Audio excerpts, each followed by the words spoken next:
afternoon. Welcome, university leaders, distinguished guests, students, staff, faculty, and friends. Thank you for joining us today at the Whitman School of Management.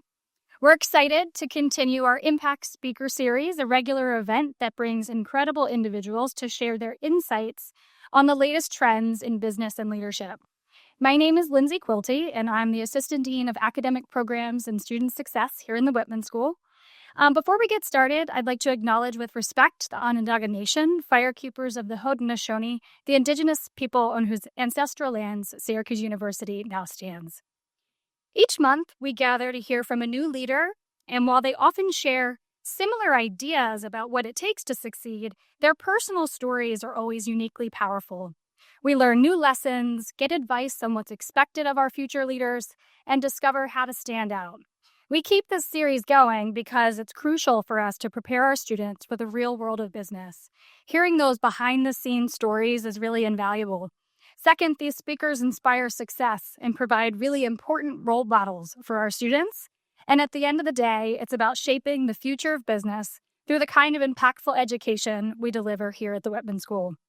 Today's guest is someone very special to our Syracuse University community. Mr. Kenneth Pontarelli graduated from Whitman in 1992 with a dual Bachelor of Science in Finance and Economics from the Maxwell School. He went on to earn his MBA with distinction from Harvard Business School and has built an extraordinary career in investment and sustainability.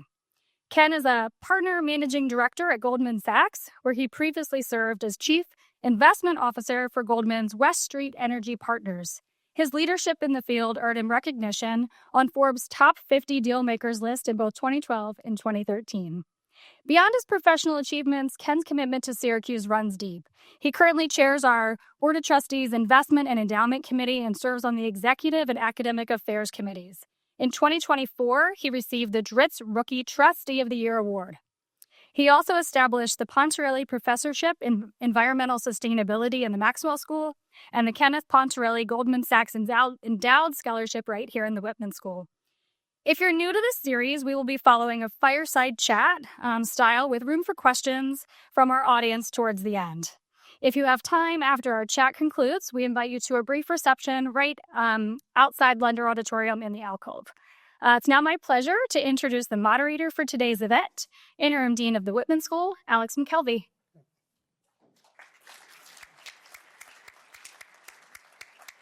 Thank you so much, Lindsay. Welcome to all of you. It's great to see so many friends here to support this fireside chat with someone who's meant so much to the Whitman School and to Syracuse University, Ken Pontarelli. So, Ken, we heard a little bit about your amazing background, a lot of your accomplishments. But I think to kind of set the context for a conversation for today, can I ask a little bit about your career journey, and especially what do you think that you were achieving in your career, and what really got you to land at such a senior leadership role at Goldman Sachs? Sure. Well, first of all, it's fantastic to be here. I love this university. I love Whitman. I have two kids that were here. I see a lot of familiar faces. They're recent graduates, a lot of familiar faces of their friends in the audience, and it makes it even more special. So thank you for having me. I was thinking about this before we kick this off of what's the best way to impart a little bit of the mission of the series. And normally when speakers come up to campus, they fit in a couple of buckets. There's the star athlete, prodigy from early days, won some championship that people want to hear a story about. At the other end of the spectrum, there is some brilliant Rhodes Scholar, Oxford-trained, Nobel Prize-winning person. And then it's great to see all of those speakers, and I recommend you go see them because it's really fascinating. And then when you kind of come back and you say, boy, that was interesting, but how does that apply to me, to you? Because unfortunately, most of us don't have that athletic prodigy or like Carmelo Anthony at last year's graduation, or that rare intellect like we saw with Secretary Buttigieg a couple of weeks ago. So what I think the team decided to do was flip this around. Because I think what we'll try to communicate is I was in your shoes not that long ago. And I can assure you, I was not very much different than anybody here. And so a little bit of what I want to try to impart across is you're going to look at me and you're going to say, if this guy can do okay, imagine what all you guys could do. This is a speech that we're going to give. It's not about here. It's not about here. It's about in here. So if Alex and I do our jobs right, we'll get you fired up. We'll get you fired up about sustainability and finance, which is what I live in day to day. But we're going to get you fired up if that's not your cup of tea, get you fired up about what you can do. So now you come back to a little bit of the career progression. I kind of tie this into this place because this place is everything of setting the foundation. And if you go back, I don't know if many people felt this when I was coming up here. I came from a little town. Maybe half the kids went to college, half didn't. Most people would have stayed right close to town. I don't know, maybe there's a term that people use as imposter syndrome of, do I belong here? Can I hang in? And so when I came up here, which is all the foundation of everything, I probably had a pretty big fear I was going to fail. I literally, when I stepped foot on campus, I thought there's some real risk I'm going to fail out of this place. And like many people, I had had a support system that had invested a lot in me to afford to have that opportunity. So I was really worried, Alex, like, boy, if that ever happens, this is a bad day. I mean, my parents have spent 18 years of their life to kind of give me the opportunity to come here. So when I came up, I had a pretty big fire in the belly of, we can't let that happen. And I know maybe people feel these things whenever they take on something new of, can I do it? And fortunately, the academics had a lot of support up here. The academics clicked. And that sort of paranoia kind of got reset to an expectations that I ought to be able to perform at a very high level. And so that continued through the Syracuse period of time. And then I just give you a little bit of how that translated into the work world. I went into the world of finance and investment banking. And unfortunately, there weren't many, especially at that time, there weren't many banks that would come around and recruit on good old Syracuse campus. Their loss for all of us. And when I was applying, it was a long shot. Because when I was applying, there were firms, and the firm I went to hired about 50 people a year. And they went to 20 to 25 of the fanciest schools in the United States. And they kind of were trying to hire 2 per school. And then they had their quota. So that's like out of one of these movies, Alex. But there's 5,000 resumes come in, and maybe they'll take 1. So it's like one of those movies, I still got a chance, So somebody there took a chance, which was pretty high risk because they could have just easily taken the 3rd person from some fancy school instead of just 2. And my mindset at that point just sort of said is, I'm going to make sure that person never regrets that decision. So they made an investment in me, and I owed the payback to make sure that it worked out. So my lesson learned when I then finally got in, and I sort of said, I got in, almost like a Tom Brady thing. Once you get me in, you'll never get me out. And the dynamic I had was like probably 2 different strategies. Number 1, I wanted to learn as much as I could. So my pact with anyone I work with is, you give me as much work as you can. Load it all on me. I'm here to take it on. Give me a lot of responsibility and teach me. And I'm going to free you up to do even higher value opportunities, and that's going to allow you to progress. That was what I tried to create with anybody who I work with. And what that did is help attract a dynamic where I got to work with really good people, really interesting assignments. So that was one. The second thing of what I learned was, and we'll get into this a little bit, is I also have a lot of deficiencies. We'll talk about all the mistakes I've made over my career. It's long, it would take days to go through them all. But I realized I had to develop a work system where I almost got myself in the best opportunities of what I was good at. And I had to try to create a system where I had more time to work on the things that I knew I was less good at. So it took me a lot of organizational overlay. But when I put it together, I won't bore you with the title of this title and that title. When I put it together, this place was the ultimate foundation. And when I think about it, I owed the payback to people that made that investment in me. So a lot of different themes there: imposter syndrome, overcoming challenges, taking on a lot of hard work.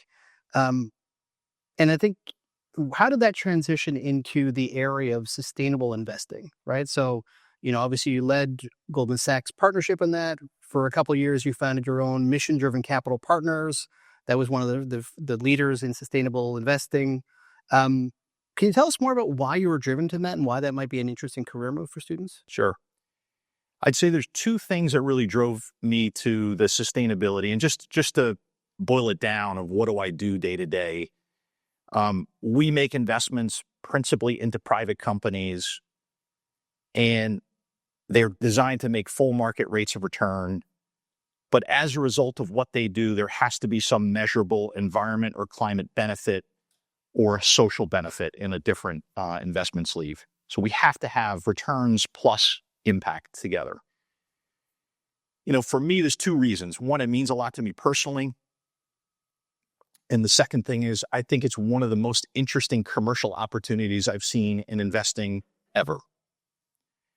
And when you put the two of them together, it's really powerful. So on a personal basis, sometimes what I find, particularly around environment dynamics, we have a collective action issue that people think that these issues are very far off and they're only part of the solution, and there's a lot of other people that contribute. And there's often, especially in the world of environment and climate, there's a picture of the polar bear, trying to get in between a couple of ice caps. And there are some people in the world that are born, and they're totally locked into that from the day they're born.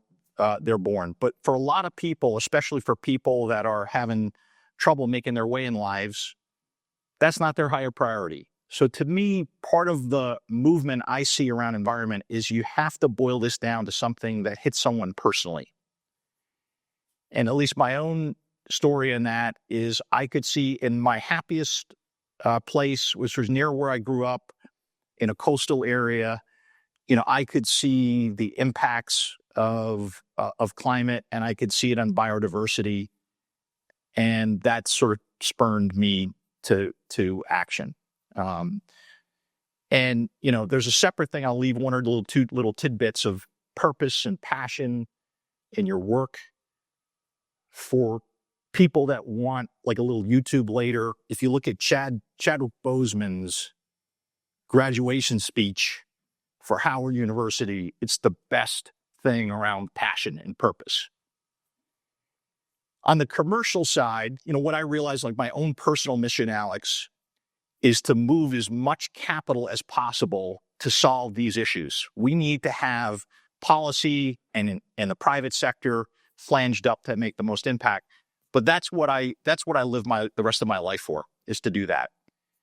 Now, when you can do it in a commercial way, the reason why I think this is the most interesting investment opportunity of our time,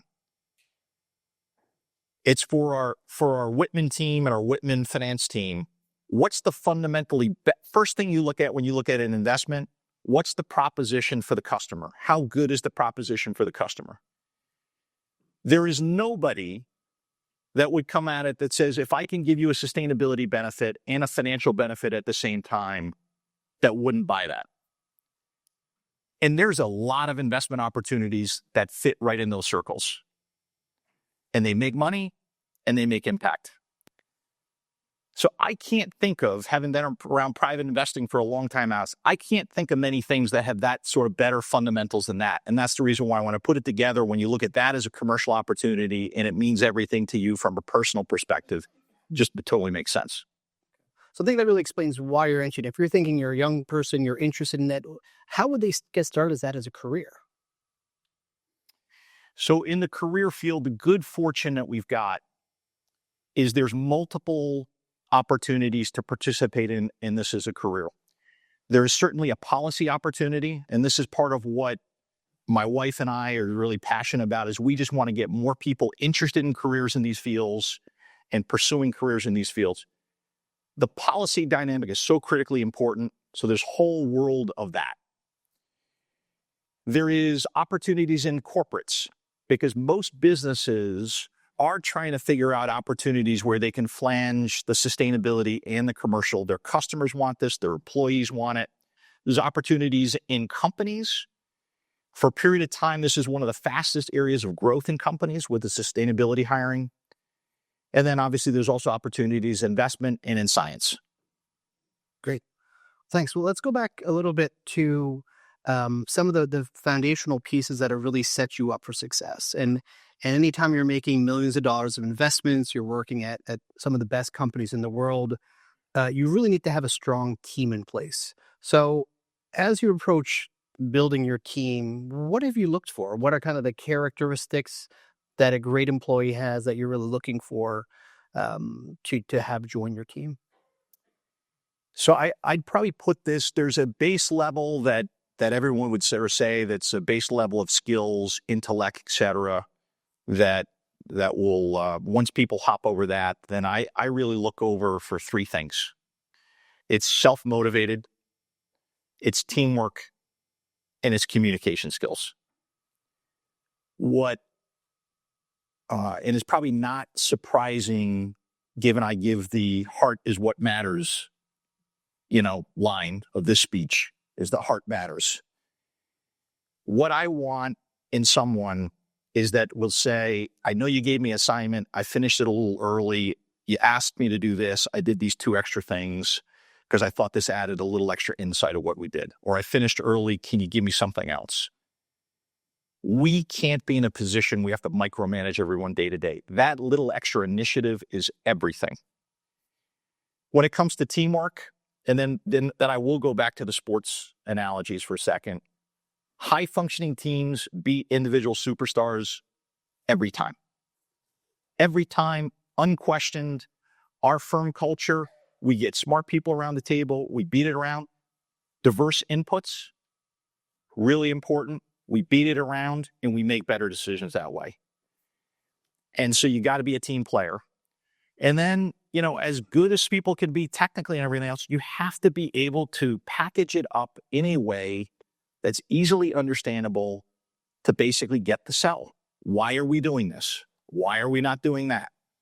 And so to me, what I'm really picking at is once we get over that hurdle of some base skill sets in that dynamic, that's what I really want to see come through. Great. Now, obviously that comes with some tough lessons learned. Have you found when people have maybe disappointed you as joining the team, and what kind of characteristics are they showing? I've seen a couple of people get too high on themselves and lose humility. In our organization, you are only as good as the team underneath you. If the team underneath you doesn't want to really support the leader and if it kill for them, that person will not succeed. And that goes all the way down to the secretaries, the assistants. It's super important. And so, again, I want people to make sure they keep some level of humility and don't get too big on their britches along the way. That's toxic. Okay. Well, thanks for sharing that. And you, in your opening remarks, you mentioned how, there were some tough lessons learned over time. And you kind of joked about saying, well, we're going to dig into your flaws. But I think knowing that you talked about some of the perceived challenges you faced, and then knowing that even though you've achieved this level of success, it's not always a straight line to get there.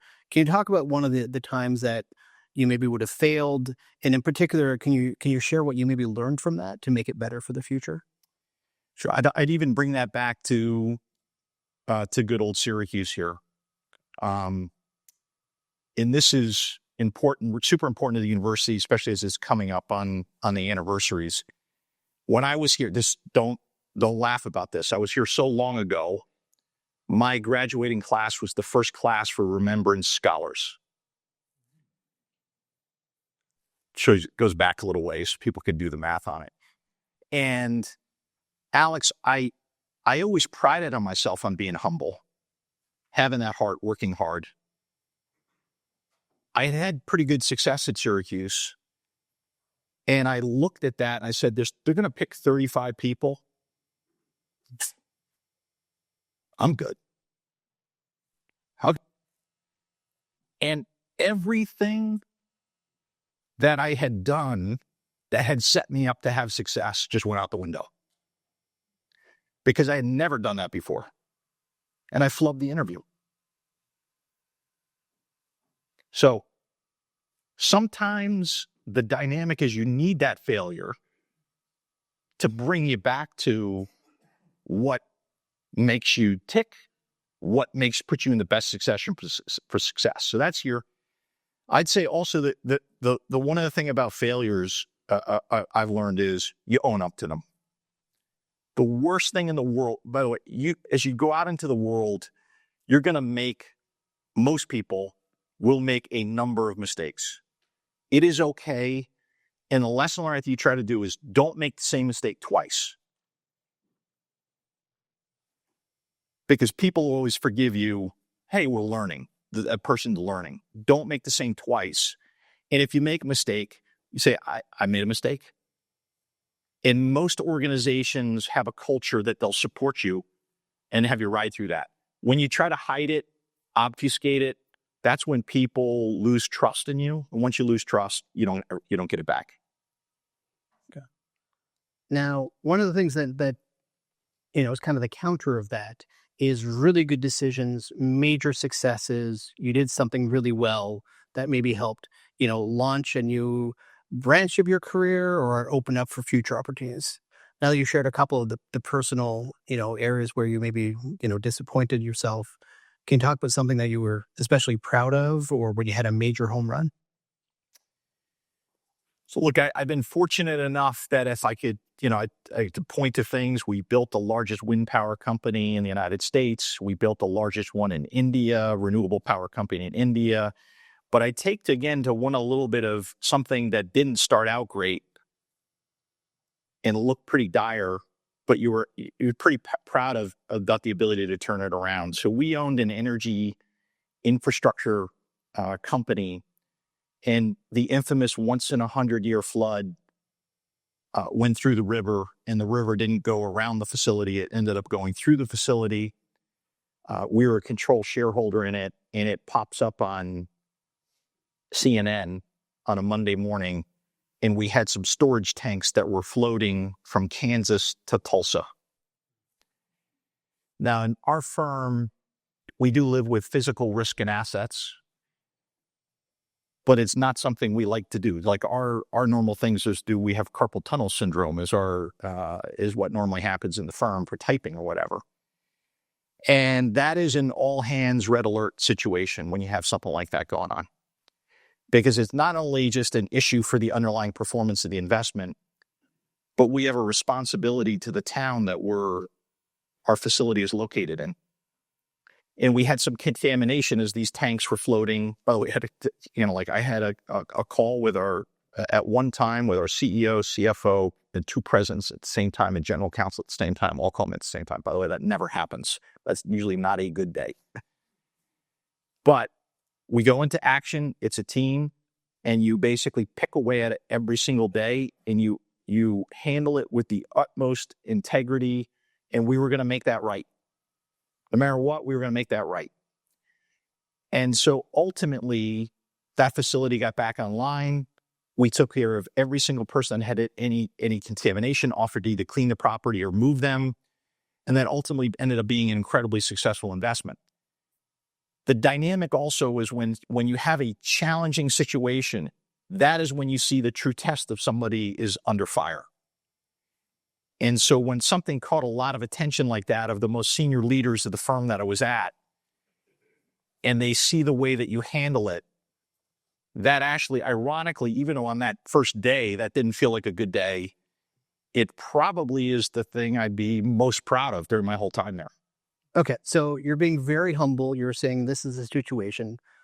This is obviously a major success when you're talking about the people who are involved. Can you tell us a little more detail? How did you handle it that allowed you to have this success? What did you do? So there's a combination of we're an investor, but it's support for the management team. First, you're in crisis communication and you're trying to tell the management team, we are going to do everything we can to make sure the people, the facility is safe, the town is back repaired. And you have to send a very clear message right up front. This is the marching orders. There's no cutting around the edges. We're not going to try to penny pinch around this. We're going to make this right. You have to set a very clear message around the top. And then you basically are there to support team and add extra resources to deal with the sub-issues. And so that's a matter of sitting with the team and making sure that you go through almost like a military style like operation of what is everything that we need to do to get this right. And then you separate resources to that. Okay, so very structured, very focused, very clear on communication. And you were in charge of this all? From our firm side, yes. Yeah. Great. Is there another particular one, success story, home run, that you can also identify as really helping to launch you into the senior position you're now in?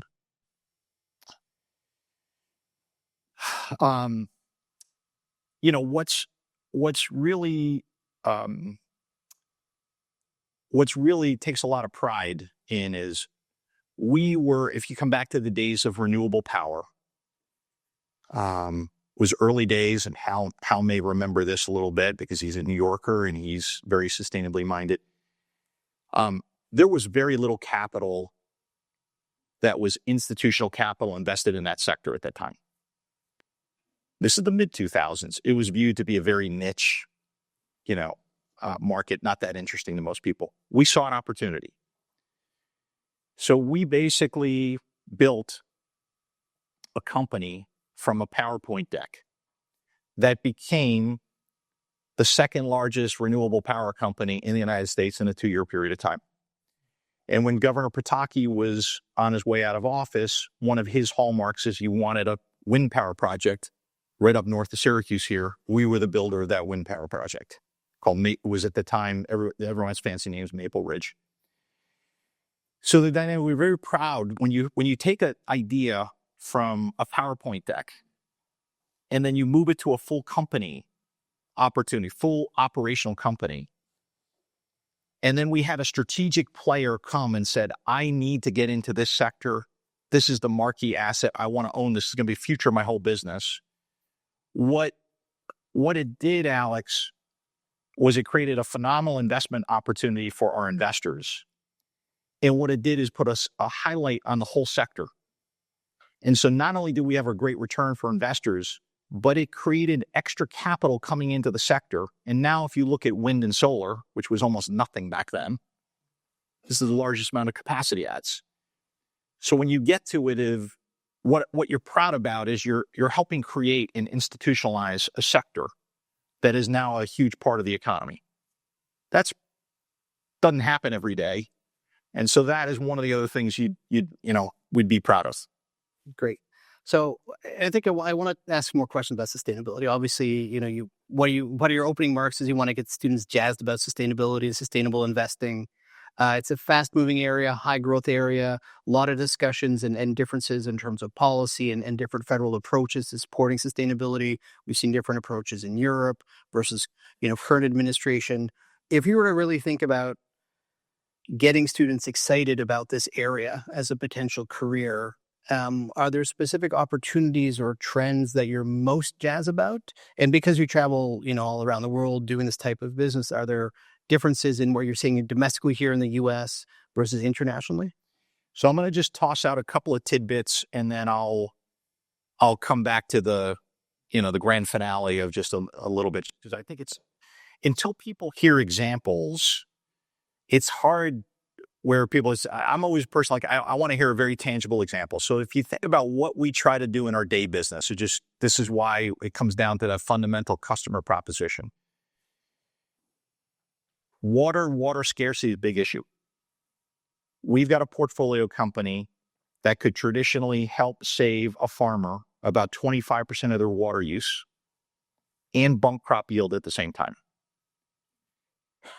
And in places like Australia, where there's a true market price on water, the annual savings on just the water cost is 6 times our annual subscription. This is common sense business. This is what I love about sustainability is, again, I come back down to it. Who wouldn't do that? What customer wouldn't do that? Especially for very thirsty crops. Then you get the crop yield benefit for free. In the built environment, there are a lot of opportunities for efficiency in both building materials, efficiency, the way we run operations. These are phenomenal paybacks. We have a number of portfolio companies that provide that sort of efficiency services to their end clients. Great paybacks. Coming around, the big theme of today is AI data centers. We have a business that provides the control system to data centers that can typically save about 10% of their power generation by optimizing their HVAC. And if you think about the amount of pull of power demand generation in the world we've got, that is an enormous financial payback and, again, reduction in emissions due to the power generation consumes. This is the reason why I love this sector. These are just, it doesn't matter what side of the ledger you're on. These are common sense things that we got to do more, and we got to do more quicker. The big opportunity right now, especially is we lived in a world where power generation demand was almost flat for as far as I can remember. And now we're in a world where through the AI consumption, data center consumption, we're seeing heroic needs for incremental power adds. But this is putting more pressure on the emissions reduction pathway because we kind of need the legacy power generation, and we need to keep adding a bunch to fuel this extra power demand, much higher power demand growth rates. You've got utilities that spend 100 years to build up a generation base, and they've got to double it in the next 6 or 7. This is unprecedented opportunities. So that's the big, if you want to pick the big one, single one, but boy, Alex, we've got a business that takes plastic out of packaging with something that's starch-based. That little company alone avoided the equivalent of 3 billion single-use plastic bags. 3 billion. One company. And it's cost competitive with styrofoam and insulated packages. So you can see, we could go a long time on this. We'll get to the next thing. I suspect AI will come up here, but who wouldn't do this? So that's why we need you. Part of Tracy and my mission for Syracuse is we've got this great business school. We've got this great public policy school. We have ESF across the hall. All the connective tissue is right here, right on this campus, to be right in the nexus of this opportunity set. Great, and then I understand why you're jazzed about it, especially with that level of impact. I do actually, I was going to ask about AI. I was a little bit later, but I'll ask it now. So obviously with the advent of AI, all of the data consumption, there's the business skills part. I'll ask that next. But before I do that, I want to make sure that how do you kind of reconcile the benefits of AI with the known impact on sustainability? So AI is going to happen, and we got to work hard to have the sustainability side keep up with what's happening. This is some times I'm always cautious when people say, oh, this time it's different. But this technology is different. The use cases that I see inside of our place are astonishing. And we're not like cutting edge because we're still trying to figure out some of the security issues. Coding benefits 10%, probably go to 30%. You think about what I used to do when I was when I left here, I was a banker. I'd work 2 months on an IPO prospectus drafting. And we've got a use case right now that spits out the 90% draft in a day. It's astonishing of what's going on productivity. So we got to have the sustainability side's got to keep up with it. But when you have those, and by the way, we're at the early days of this. we haven't yet even begun to fully get into all the use cases around it. So my broader encouragement, and I am not the technocrat, but if I was sitting in this room, and even what I've got a fascination about, I would go all in of how do you maximize your use of that technology for your own efficiency, with one big caveat. If you depend too much on it, you will lose the critical thinking, and that's ultimately where the value is. Because I think, Alex, of like when I started, it would take me a day to do a common stock comparison that spits out in a minute. But now what it means is all that tools create a better analytic set, and is still the judgment on top of that of really what matters. So my encouragement is be fast adopters, injectify how do you use this as much as possible, but don't just write the report with all the data ingested. Just step back and use that extra time to be able to critically think of what it means and add real insights into it. That's where the real value add is going to come. Okay. Now, without breaking any secrecy rules, can you share a little bit more about how Goldman Sachs is currently using AI? So again, the biggest areas where most companies are doing it is in tech and coding. Again, our efficiencies about 10% and ought to go to about 30%. So in the firm, we have over 10,000 what we call engineers, which is IT specialists. That doesn't mean that number is going down. It just means they're able to do a lot more with the same amount of headcount. But that's the first use case. There's about 50 draft use cases in the firm. That's one. Less so for us because we touch the individual customer more, but customer service is another area where there's big adoption. And then what I see in some of our portfolio companies is in anything that's rule-based, accounting, engineering, fast work trying to figure out how they can get those similar efficiencies in those amounts. So we have a business that builds infrastructure projects, and we went to our engineering firm and asked them to put solar panels on the site. They hadn't done that in initial drawings. The firm came back, and that normally would have taken all the engineers to reload all the stress, load-bearing stress on the foundations. It would have taken weeks to come back. One day, turned around with other efficiencies of not only you asked for this, but based on our other learnings, here's the other things we can do. It's staggering, Alex. So like, it's an opportunity. It's also a threat. And so those would be just a couple of specifics if you're looking for specifics about where I see it inside and outside the firm. Well, that's great. And obviously, Goldman Sachs is one of the leading companies in the world.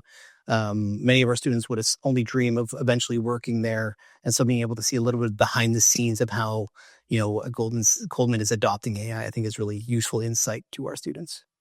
Can I ask you a little bit of a personal question? Sure. And that is, if we think about all of the areas that you're interested in, and your family very much mission and service oriented. And Lindsay, in her introduction, mentioned some of the awards you've won, but you've also been, a great partner to a variety of causes, including, providing the funding for some sustainability programming at the chair at the Maxwell School, who's a great partner with the Whitman School, responsible or helpful to really bring in some amazing speakers like Secretary Buttigieg.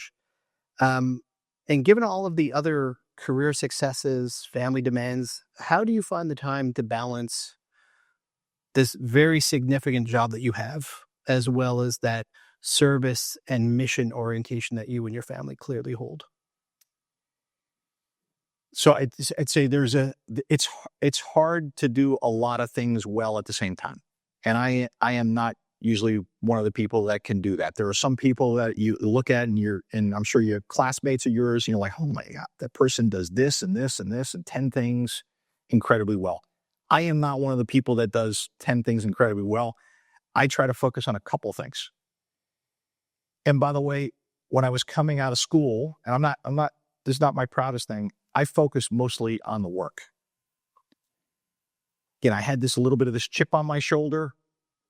I was trying to do Syracuse proud back then in a different way because I was with all these people from fancy schools in a fancy place, and I had to make sure that I got my own sea legs. So, Alex, there's a period of time. I think it's hard to do a lot of things well all at the same time, and you'll be able to pick your spots of when you take each of these things on. We got really more involved in Syracuse back probably a decade plus ago. That had given me time to get my footing in my career and then free up a little bit more time at that point to get really involved here. I would say of everything I do, I get more enjoyment out of my Syracuse interaction than anything. The best investment I've ever made is with the sustainability program here. If you think about the impact that we can have, we now have through the sustainability lab 50 students going through research projects a year. So you think about multiplier factors. Even if a fraction of those go out into the greatest field that we just tried to do, look at that multiplier factor, what that does. And we're not done yet. We're going to keep getting more people involved around this field. We're going to keep getting more people here at Syracuse, collaborating together between Maxwell, Whitman, ESF, and then that multiplier factor grows a lot. So that's what I love. I love to hear what you all are going to do. Great answer. I know I want to hand it over to the audience in a few minutes, but I have two more questions for you. You shared in the beginning imposter syndrome, and I think there's a lot of students who come to a place like Syracuse, don't know their major, want to make sure they fit in, launch their careers, and they see other people from fancy schools or from different backgrounds. How do you overcome imposter syndrome, and does it ever go away? It's a great question. From any time that I've gone on to some new opportunity, there's always a little bit of that's been embedded in me. And then I come back to that fundamental premise, which is anyone here can do amazing things. It all comes back to right here. And you got to put the work in. And you got to do a little bit of payback, because chances are somebody somewhere, whether it's somebody in your family, somebody in the school, put that little nudge into you, that investment, sometimes not little, it's somebody's big investment, big sacrifice. So you come back to it, and if you put that little extra effort in, day, out, it adds up. And it doesn't matter what other school, and by the way, it's not a competition, because again, you come back, you got to be a team player, but you've got to want to excel for yourself. And so it's natural. Maybe it was me. I think it's natural. If you're feeling that, that's okay. But I think you got to get your own support system, and you got to get that, whatever is it, that spark in you, that fire in me was, I can't fail. I can't let my parents down. But each and every one of you will have something else that sets that spark. So you got to find what's the spark, and that'll carry you through it. All right. Okay. One last question, then we'll hand it over to the audience. So think back to a time when you're sitting in lecture hall like this, you're thinking about your future.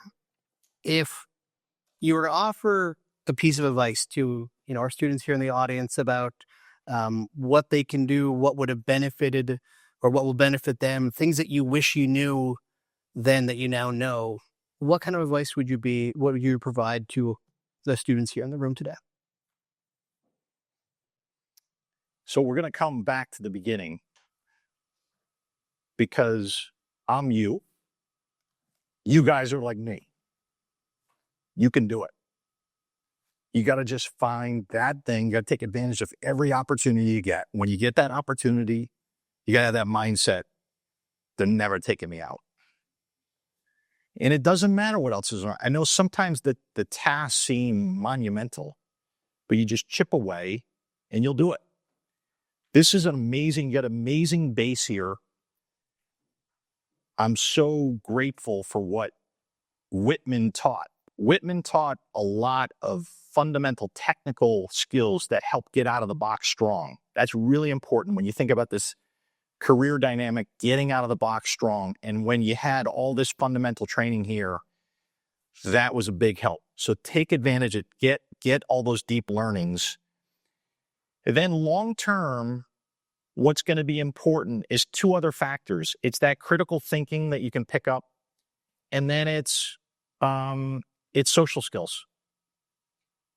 It doesn't matter if you're the greatest technical accounting provision, if you want to run the accounting firm, you need the social skills. Ironically, and Hal and I joke around about this a little bit, the fraternity system here helped build some leadership skills that help round out some of the social piece. So you put it all together, all the ingredients are here for you on campus, and take the most advantage of it. Great.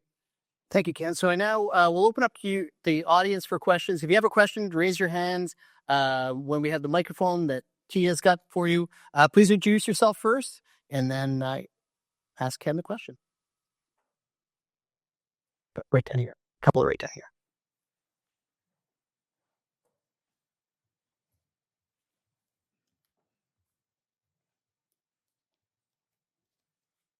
Right there. Hi, Mr. Pontarelli. We did not know each other, but I'm Isabel Kelly. I'm a senior finance and PR major. Thank you so much for your time today. Something that you emphasized throughout the conversation today was the importance of self-motivation and just ensuring that you're putting in the extra work and elevating your work to the next level. So when you've reached a point in your career and you know that you're worthy of a promotion, how do you advocate for yourself and open that conversation with your managers? Wow. Yeah. Fantastic. It's a fantastic question. Thank you, Isabel.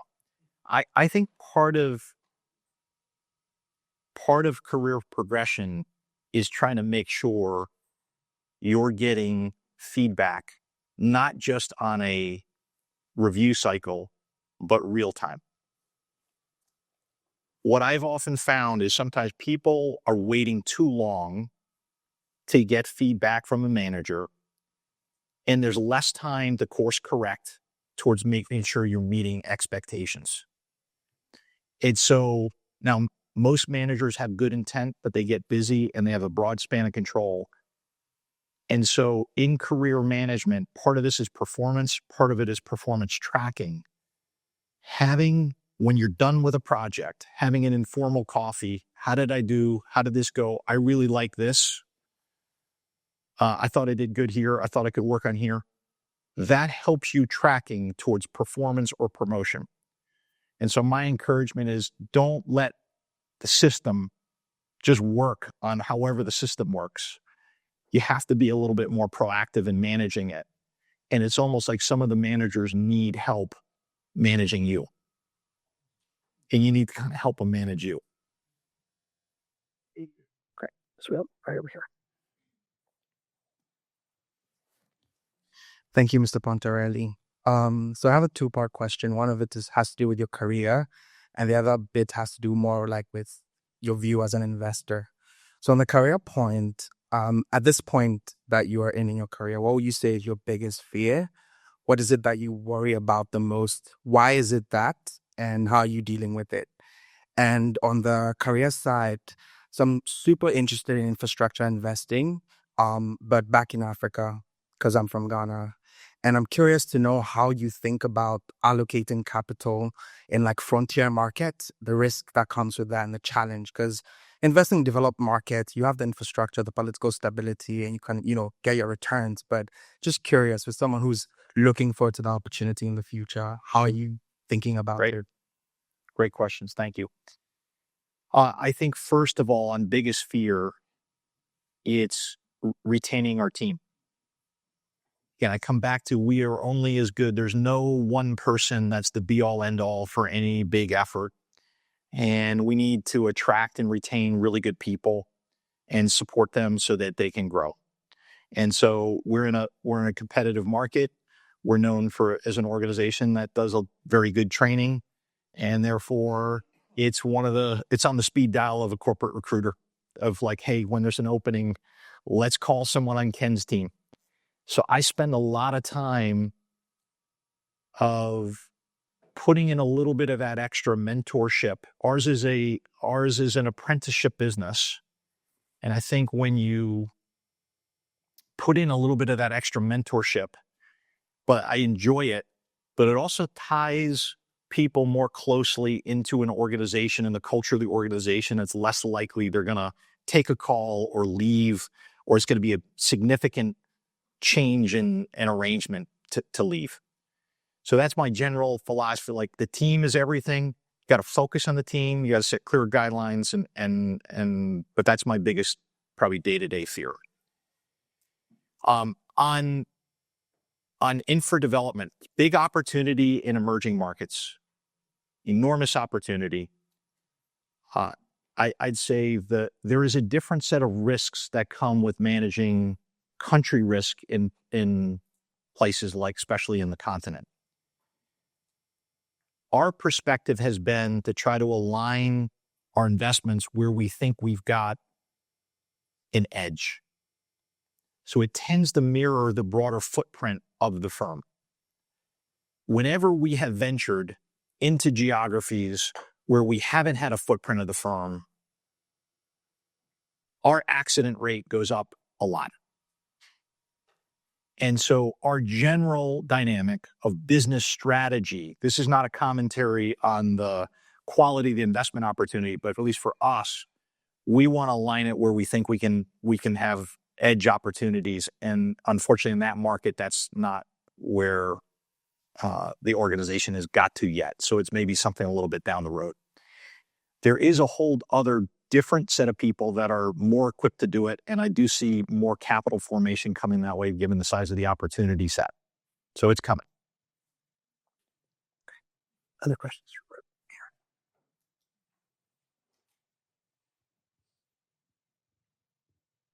Hi, I'm Ryan. It's nice to meet you. I am just curious. I know you didn't really talk about this, but I think it was mentioned that you got your MBA at Harvard. What prompted you to do that? Did you always know you were going to get your MBA? And would you recommend it like now? At that time, the traditional pathway when you went into a bank was to work for about 2 years, get a business school degree, and then come back. And so when I left here, I didn't know any of this when I was here, or even when I was when I had just started working. But I actually thought it helped me with two different things. I did think about a career switch. And I think if you're thinking about a career switch, that is an opportunity that gives you a chance to explore it. And the second dynamic was I was still a little shy.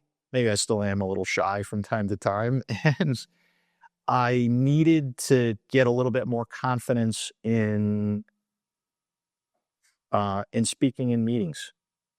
I found as I had the right training here, I had the right answer, but I didn't always offer it up. I was a little, maybe this is this imposter syndrome again of like, what if I say something and I'm wrong in a meeting? I don't want to look that way. So that helped me build up a little bit of other skill sets. It also built up a relationship base of people from a bunch of other industries, which are dear friends to this day. So for me, it was very beneficial. It's very expensive. And like some of the debates that are now even around some of the undergraduate, the question is, what's the payback? For certain people, I think it's an amazing experience. I wouldn't trade it over again. I could have stayed on with the firm and stayed straight on. I decided, and I'm glad I did it. I think it's a case-by-case basis of what each person is needing for development, of whether they do it. It's not a general rule of thumb on it.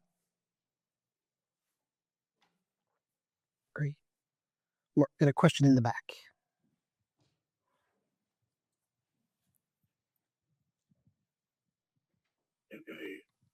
Hi, Mr. Pontarelli. Thanks for joining us. I'm Blythe Braun, a part of the MSOP group as well.